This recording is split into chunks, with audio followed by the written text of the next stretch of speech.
Is okay? Yeah. Fine? Okay. I'm sorry. I think it's beyond my control. I think the Wi-Fi got stuck up. I think. Fine. So I was just trying to explain how Dadimadi Gridam is fit into the Pandu disease, or even in Pandu, how you can have different Grida preparations based on the dosha understandings, where we are trying to improve the Dhatu conditions, Dhatu Dala, we are trying to create. Dhadus are stronger. The Vada atmosphere is getting addressed. More important than this, the Dhatu Kshaya conditions resulting out of a condition like this Pandu. We know Dhatu Kshaya is Vada. Vada is a subtle movement, and deep to Vada, what is having is mind. Everybody knows. So that's why we say Pranasya Chitta Vahanam. So if a Vada atmosphere is precipitated, definitely it will have an impact on the mental plane. Okay, we know Vada Nidanam, we put it Chinda, Shokam, Bhayam and all. Vada Nidanam we put. What you mean by Chinda or Shokam or Bhayam is nothing but Chinda means excess of thoughts. Bhayam is the result of anxiety, where also you are. Hello?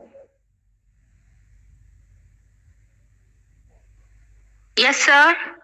We can hear you, sir. You can continue. Yes, we can hear you. Some messages come, no screen, cameras are shared. Is that fine? No. Yeah, it is fine. Now it is fine. It was before. It is okay now. Yes. Please continue. So, Vada provocation comes from Chinda, Shokam, Bhayam. Chinda is excessive thought. Bhayam is an acute result of continuous thought process called anxiety. Continuous thought process about the future. 1 second, 1 day, 1 year, 1 month. That kind of mind being kept in the future, which is unrealistic. You call it as anxiety, and the result is bhayam. Okay, there also we are concerned with a speedy thought process, increased number of thoughts happening, and shogam. Shogam is another state where the mind is working too much and mind feel exhausted. You keep a low profile, but inside you, thoughts will be coming very fast. When you fail in an exam, you feel down. Doesn't mean that mind is inert. But mind is working very fast inside. Thoughts are there. As a result of the speed of mind, you feel low mentally. So you keep a low profile, but mind will be creating a lot of thoughts. So these thoughts coming in excess will be moving with the Vayu inside the body, or Vayu moving too much, mind also will be unnecessarily moving. So this will have an impact on the mind, and basic dysfunction of the mind is restlessness. This is what we need to understand. Basic dysfunction of the mind, it's not disease, dysfunction, or rather leading to disorders. Basic dysfunction is restlessness. Normalcy is a relaxed atmosphere, but when that is disturbed, your feel is irritability or restlessness. You remember one of the major symptoms explained for the arshas, where a reverse course of Vayu is expected, and that's why we say arshas is a Maharoga. Not because of bleeding or pain or constipation. Arsham Sigrahani Tyashtu is a big disease because it always creates a reverse course of Vayu in the Koshta. Remember the importance of Koshta. Vayu continuously moving upwards. Anywhere it can have an impact. And basic symptom of arshas is anavasthitatvam as per Ashtanga. And avasthiti you don't like. That is nothing but restlessness. So simple symptom of restlessness. Jwara Purva Rupa, you can see restlessness as the basic symptom. For Vayu is disrupted, Vayu is increased, you see that mind is disturbed. Okay, so these symptoms are very much visible in hypothyroid as well as hyperthyroid. Okay, both conditions you can see the mind related basic dysfunctions. Hyperthyroid, you say anxiety is one of the symptoms. Hypothyroid, you say depression is one of the symptoms. Both indicates that there is a Vata atmosphere in the body, which can also have an impact on the mind. Dry skin, weakness, everything is common. So mind also is getting disturbed. It may not be a disease, but it may not be healthy, relaxed status also. So mind is getting easily disturbed in both thyroid conditions. This is what I have seen. For some people, it can lead to next levels of what you say agitated mood or even major diseases. It can go along with thyroid. Many people get some other diseases that is happening. So basic thyroid medicine is given, then other diseases are getting treated. So the reason is that there is a Vata atmosphere precipitated and Dhatu Kshaya precipitated in the body. In that many diseases can contribute, but diseases which does not have, which do not present a visible symptom, but considered to be major diseases like Pandu. In my experience, I think that is one of the major diseases to be considered to provoke thyroid kind of conditions. Or whenever you treat that, I used to give even Kalyana Vratam in many of the conditions. Otherwise, Punarnavadi Kashayam mixed with Drakshadi or even Vilajadi Kashayam. Basically, to counter the overall atmosphere of these thyroid conditions, along with whatever symptoms like ladies and all.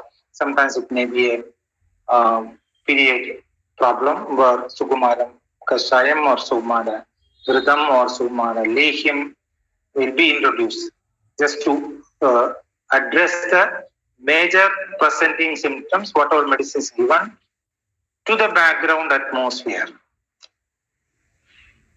I used to address that in mostly conditions it was Pandu. Same way, I noticed that some of the people present with Grahani, which is another major disease where we rarely used to give attention, or rather we think of an acute condition as Grahani, where you get tendency to lose motions or even irritable bowel and all, are the conditions where we consider the possibility of a Grahani. But Grahani, to my understanding, is not an acute condition. Acute conditions you can have Pudi Muhur Bhaddam Muhur Dravam as acute condition, but Grahani is a major disease because upper part of the costa gets weakened and it has an impact on the entire costa and subsequently in the entire dhatus. But major weakness is confined to the upper part of the costa, Amasya or Grahani itself. So the Kapha-related transformation process will be always sluggish. The Snigdha-related transformation process will be sluggish. So Snigdha-related dhatus always become deficient, or rather they get dominant with the Ruksha nature. Sufficiently unctuous dhatus cannot be seen. For that you talk about Ruksha gradually getting accumulated. So as far as the dhatu is concerned, this is the weakness. So dhatu kshayam is always there in Grahani as a result of Grahani. Then you are prone to any kind of deficiencies, not just iron or vitamin or anything. Anything can be deficient. we talk about iodine deficiency and all. If iodine deficiency is causing goiter, it would happen only in the valleys of Himalayas, Other areas it should not happen. But you get goiter anywhere. The issue is not that you lack iodine. Iodine kind of things are not assimilated into the body because assimilation process is continuously weak. And you don't produce a symptom in 1 day or 1 month or a few months. Over a period of time, over years, you are producing this kind of a dysfunction. So naturally, our background atmosphere will be an atmosphere of Grihani. If at all you want to nourish the Dhadus, you need to address the background atmosphere. Like suppose you are giving Sukumara Lehyam for a related atmosphere of Pandu. Sukumaram is meant for Vada dominant Pandu, Sukumara, Hridam or Kashayam. In the background, suppose you expect a weakness to the Grihani and all. I used to give Sukumara Lehyam with Talisa Patradi Vataka. You want to induce Sukumara Lehyam. Along with that, if you induce Talisa Patradi Vataka, in background you are addressing the Grihani. For one time you are giving Radimastaka Churnam. There is a tendency to 2-3 motions. You remember many of the patients say that 2-3 motions are there. I am very clear with my stomach. So 2-3 motions are not very clear. It's not very healthy. Whatever you give as food is not getting into the body. Then you need to ensure that the motion is formed, it is in time, it is not urgent, it's not strainful. If that is urgent, if it is 2-3 times, anxiety can create extra motion. Irritable bowel and all, anxiety can create extra motions. Everybody knows irritable bowel people are mostly anxiety people. So if you get an acute anxiety, I want to go urgently to bank. I will have to go to toilet once a day. Where the Vayu movement is triggered with your plane of mind, disturbed mind. Okay, most of the cases they give anti-anxiety to contain the irritable bowel. This is the reason. So what I say is, you can have a background also addressed in Ayurveda. That is very much needed. That's why we don't talk about one medicine. One medicine is meant for the presenting symptom. Second medicine is definitely meant for the background atmosphere which is provoking this presenting symptom. So background atmosphere of weakness is considered as a disease in Ayurveda. Some of the examples I am trying to put it, what I have come across, majority of the thyroid related cases have been Pandu atmosphere. They say calcium deficiency, they say iron deficiency, many things deficient. But I think it's all more related to the overall weakness you present. If that background is not addressed, I think we are not going to create a major change in the thyroid related atmosphere. So Grihani also becomes a major disease, or rather when it comes to Ashtanga Hridaya, if you closely watch, Ashtanga Hridaya says Arshas, Adhisara and Grihani are similar conditions, similar symptoms you can come across with that. Sadhanam, exhausted feel, you can see in all the three. Arshas, Adhisara and Grihani all are related to Agni-Mandya, which is the most important part. When you say Grihani, weakness is dominant in the upper part. When you say Adhisara, it is more in the middle part, small intestine. When it is Arshas, the weakness is more in the distal part, large intestine. Since it is a single tube, weakness will be confined to the entire srotas, Mahasrotas. Prominence only we talk about. That's why symptoms are mixed. Arshas and all, even village people will say the person, irritability of the person, by seeing the irritability, people will say he has got Arshas. Restlessness, you can't sit quiet in one place, So such symptoms have a impact on any structure. If it is not addressed, it can go to the deeper levels of even mind. Because we know the structure is like this: Prithvi, Jala, Agni, Vayu, Akasha, and then mind in every unit of the body. So movement of mind movement of Vayu can have an impact on the gross structure. Same way, movement can also disturb the movement of mind, which is deeper to that. So both angles we need to see, or rather that is a big advantage of Ayurvedic science, where even the mind also can be pacified if you are properly addressing the course of Vayu. If you identify the prominence of Vayu, if you properly address that Vayu also. For example, thyroid patient is having a constipated nature, definitely an history of piles. Whatever medicine you give to create Vataniloma, it should be indicated for ulcers also. Otherwise, you cannot create a Vataniloma. You cannot create a relaxed status for the individual. So such cases we will have to use.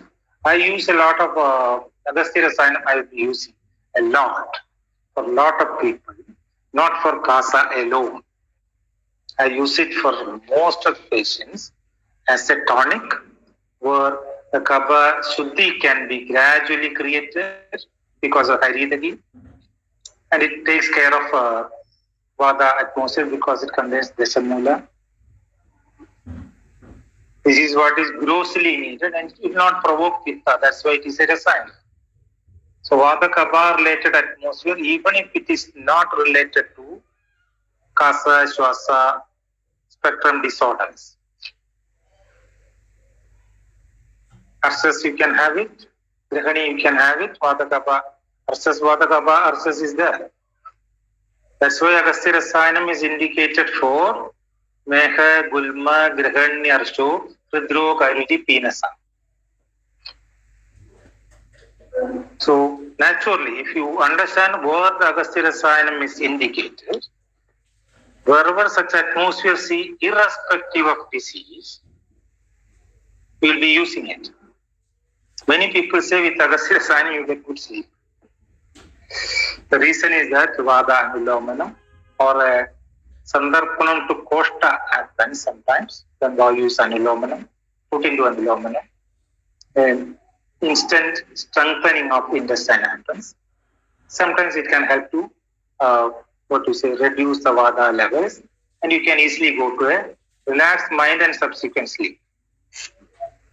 Not that you are giving Agastya Rasayanam for a sleep. Many people say that. It is very apt, it can induce even sleep. This is the reason. There is a Vada element that gets instantly reduced. It has an impact on the mind, and you easily go to sleep. That's what is happening. So, what I wanted to say is that some of the diseases, especially like Pandu,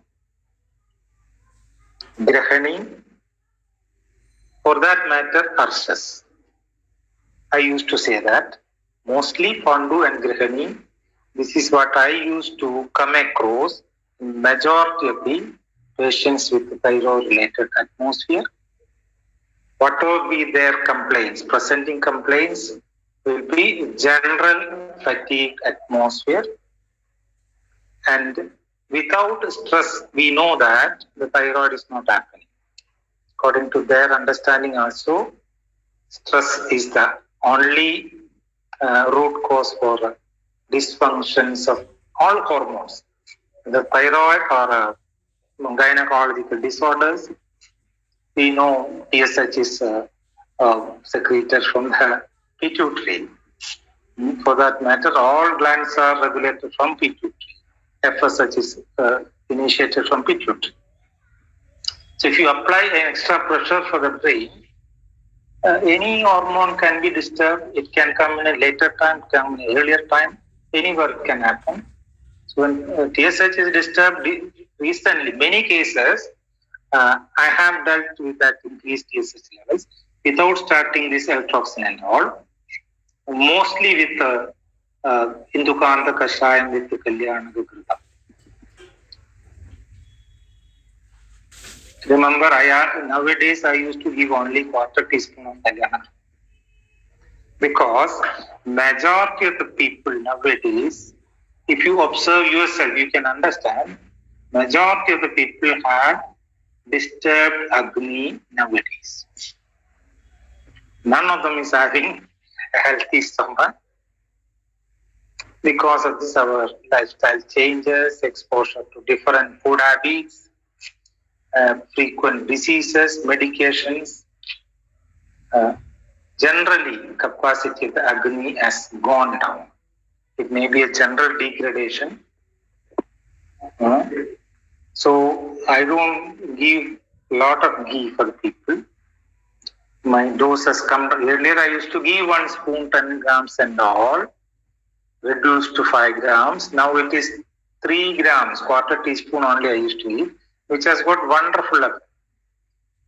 When it is given along with the kashayam like Indukantam or Gandharvastadi or something which can ensure that the ghee is well accepted into the body, considering the overall status. With such kashayas, Amurotharan kashayam, if you want to induce this kind of a ghee, along with the kashaya when you are giving, you ensure that even the quarter teaspoon of ghee is fully accepted into the body. So many of the conditions where the stress factor is prominent, with the background atmosphere of Pandu, I used to deal with either Kalyanakam or Maha Kalyanakam, or even for that matter, Sukumara Ghritam is typically meant for Pandu. Pandu and Vriddhi, it is actually indicated because of this Punarnava. Dominant ingredient is Punarnava. So it is actually meant for Pandu also. That also shows that the medicine which is described for Pandu, Vata dominant Pandu, is widely used for uterine disorders. We must understand that. Its use is widely in gynecological disorders. Medicine is actually meant for Pandu. Then Vriddhi, of course, Apanavali. But it is widely used for uterine disorders.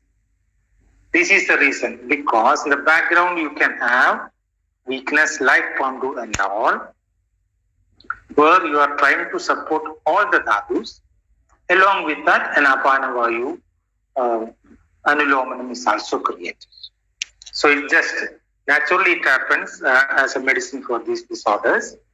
We know Nehi Yonir Vanidanam Vadadrude Nehir Yonir Vanidanam Pradushya.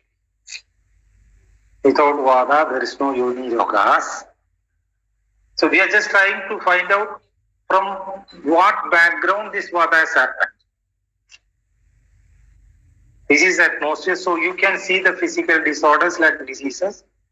Even the mental atmosphere has to be explored by Ayurvedic people. Okay. In any diseases, if there is a Vada domination, it has impact on mind. It is not mental disease.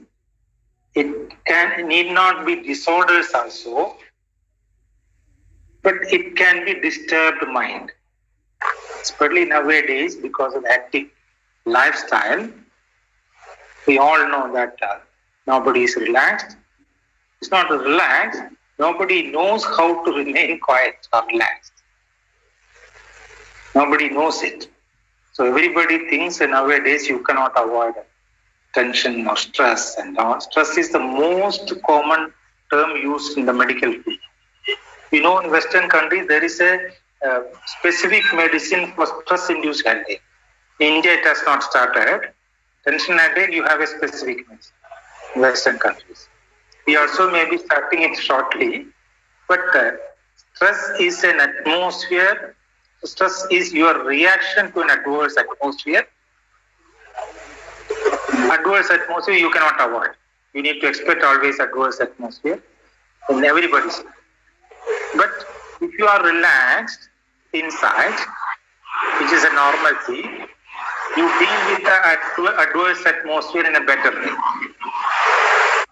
If you are restless inside, in our language it is Vata dominant, your reaction to the adverse atmosphere will be disturbing to yourself. This is what is known as stress. So you don't have a direct medicine for the mind, but you have a medicine for Vata. And Vata is beautifully disturbed all the diseases described in these Samhitas. Where there are visible understanding, visible symptoms like Vata Vyadhi and all, we all are experts. But other areas where there are physical symptoms which are comparatively unclear. But if you closely watch, we understand it very clearly. Reason is that in three doshas, Kapha is gross, Vata is subtle. Even in gross Kapha, our understanding is from the plane of mind, not from the physical plane. When you say Kapha or when you say Guna, what you need to understand is Gunas are understood in terms of through the plane of mind. It's not physical understanding. When you say somebody is having a dryness, not by touching you are feeling it. It's a dry feel in the mind. When you say I feel hot, it's not the temperature you mean.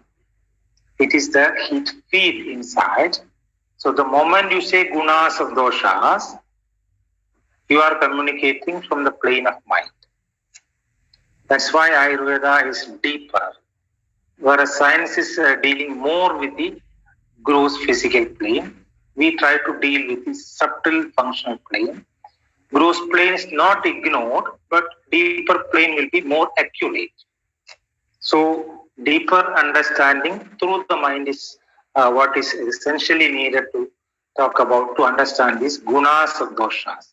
Because we are dealing with the body based on these gunas, dealing with the disease based on these gunas, dealing with the medicine based on these gunas, even the treatments we are based on gunas you are dealing. For example, when Vagbhada talks about the moksham, he says when your treatments are exhausted, like snehanam, rukshanam, stambanam, swedanam, then you understand that dosha is in the rakta and you go for rakta moksha.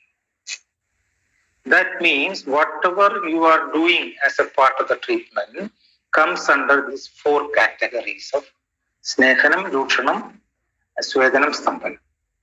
That means induction of snigdha is snehanam, opposite is rukshanam. Induction of ruksha is rukshanam. Induction of ushna is swedanam, induction of sida is stambanam.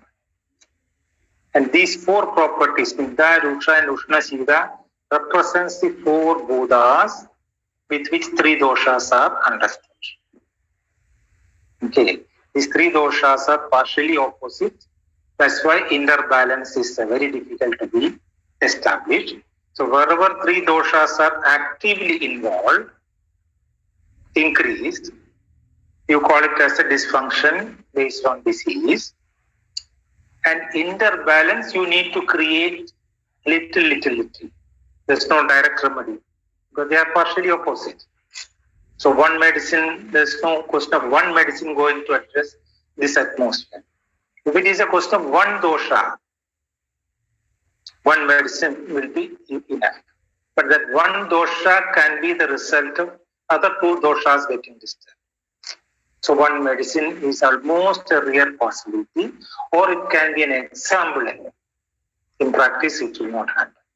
So what I would like to convey on this conduct is, to my experience, whatever thyroid I have come across, if it is just thyroid, definitely it will be a disease like this, Pandu or Grahani, or most of the occasions abscess, where most of the period-related diseases are expected.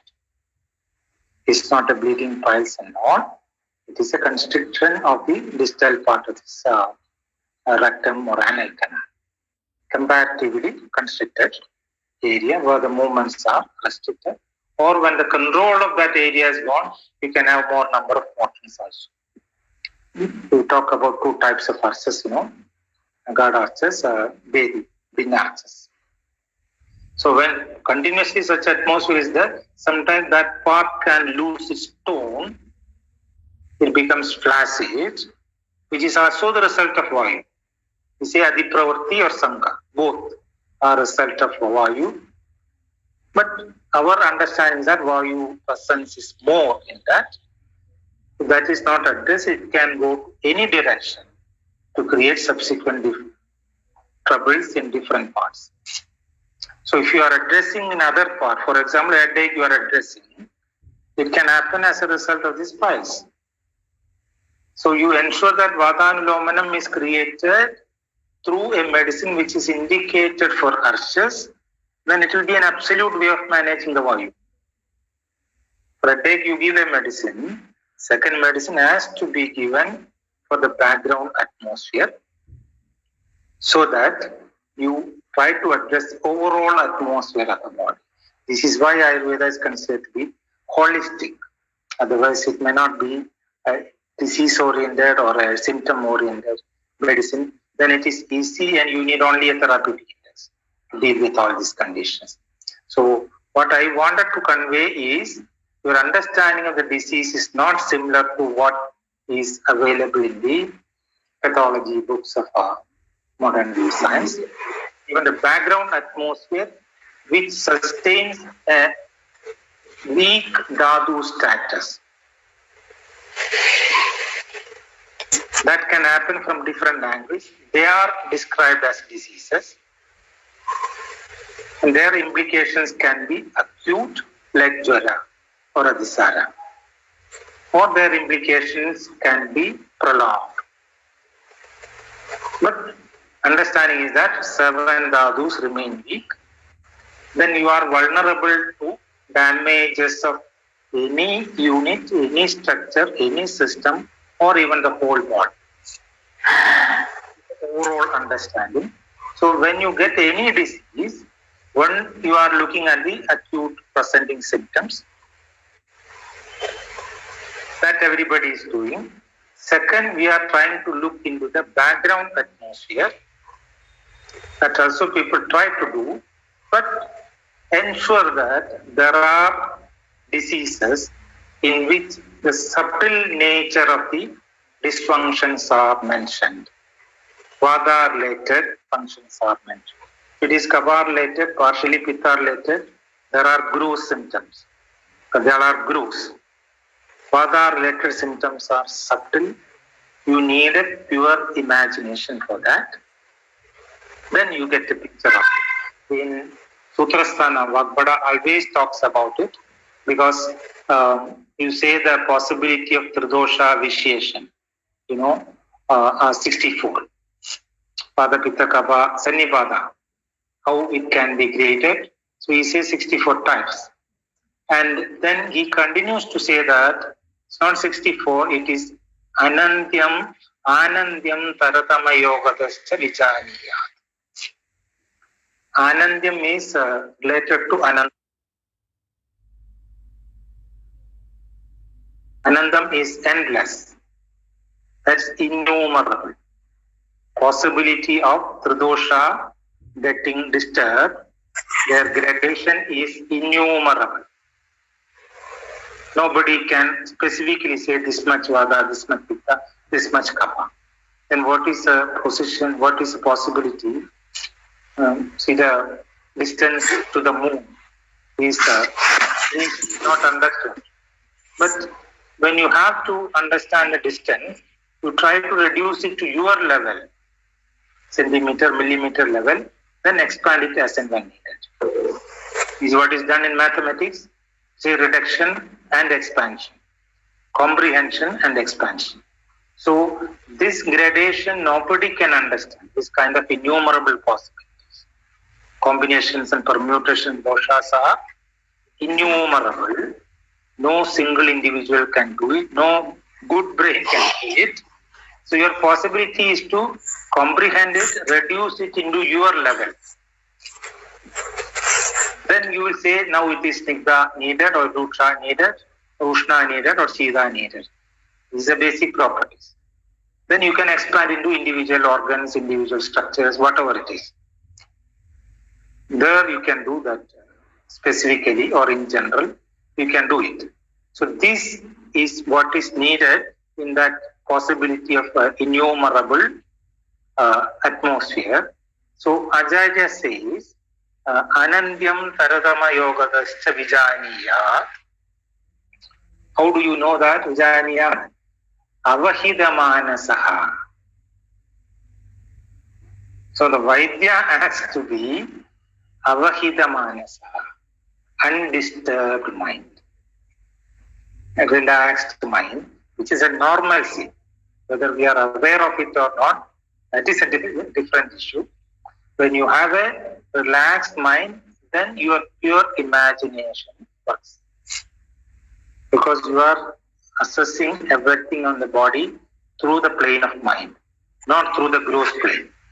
So if your mind is very relaxed, you are able to see through what is happening inside the body. And doshas are guna related, gunas are understood through the plane of mind. So some of the diseases, especially like Pandu, are one of the most important diseases in Ayurveda. We know that if Rakta Dhatu is very much vitiated, you can have conditions like leukemia. Completely a disintegration of Rakta. So if Rakta Dhatu becomes completely acidic, any blood cells can be disintegrated. We know that. The doctor who initially started the radiation therapy for cancer, he has mentioned that cancer cells cannot survive in alkaline atmosphere. So he means to say that acidic atmosphere is the root for that also. Because cancer is most, degenerative disease. One of the most important degenerative disease is cancer. It's not blood cancer alone. Any structure, continuous degeneration is initiated. And degeneration is done. Regeneration is done through the blood. If that is not able to do the degeneration, because of the acidic mode created, result will be degeneration, which is the basic nature of all cancers, not blood cancer alone. So if you have to look into that kind of an atmosphere also, there is an extreme case of blood cancer or the blood not doing its regenerative work. One of the major diseases is the Pandu atmosphere. Then of course Vata Rakta is there. It's also mentioned there also the Rakta Dushti is prominent. That's why it is also considered to be degenerative in nature. So these diseases which are not given due importance, like Pandu or even Gulma. I don't want to go into the details of Gulma. That is again another major area. You'll have to talk about heart disease and all. Then Grahani is something. A lot of children in our age is subject to that. But your result of this disease happens only when you become aged. When you are affected with the so-called modern disease, this background becomes very, very important. Like you get a back pain, L4, L5. You cannot do Vasti because background there is a Grahani, you cannot do Vasti effectively. If you are doing it, you are inviting another trouble 6 months or 8 months time. That's it. So it becomes relevant because you have a continuously weak Dhatu status. And when you contract the damage to any of the organs, you are prone to that, including Vata, including stroke. Vata also is a result of these Vata conditions. You are not addressing it. When it goes beyond your control with major prana valve kind of things, brain being used beyond your requirement, and the overall body, there is a Vata status from such a disease, you get conditions like this, Patragata, where its management will be effective. Everybody does spiritual kind of things, Patra Porla Svedam and on. But when it comes to Vasti kind of a treatment, without understanding the background of either ulcers or Adhisara or any kind of a disease, if you are doing Vasti, the result will be very, very minimum, or rather you are complicating that. It comes out only after 5, 6, 7, 8 months. So if you want to see that, I do a knowledgeable treatment. I do a knowledgeable management of the disease. Most required thing is that we must be able to understand the whole body in terms of Ayurveda, Kapha Pitta Vata. So it should be convinced that body is nothing more than all activities of body are functionally coming under Kapha Pitta Vata. And the structure is Savanda. Then only you will try to look into the disorders from this perspective alone. If doshas are convinced, medicines also will be analyzed in terms of doshas. Otherwise, you will Excuse just me, sir. Hello? Yeah. Hello? Yeah. Do you need a break, sir? Do you need a 5 minutes break? Maybe I think I conclude, then a little break, then you can have the questions. Okay, sure, sir. Thank you so much. Thank you so much. Okay, sir. So let me conclude into that. The conviction in the Vata Pitta Kapha is needed so that a body can be understood only from the perspective of Ayurveda. If Tridoshas are convinced, then even medicine also will be understood in terms of Tridoshas. Gunas related to Tridoshas. Then it is not a medicine for a disease. Then it is a management of the disease. From different planes, you will be doing it. Because you know that Prayoga Samayat Dhyani. It's not Dravyam Samayat. Prayoga Samayat Dhyani. Intellectual application of medicine is curing a disease. So disease is not a stable, a consistent situation. Every day it is changing. Every second dosha status is changing. So you are just trying to involve in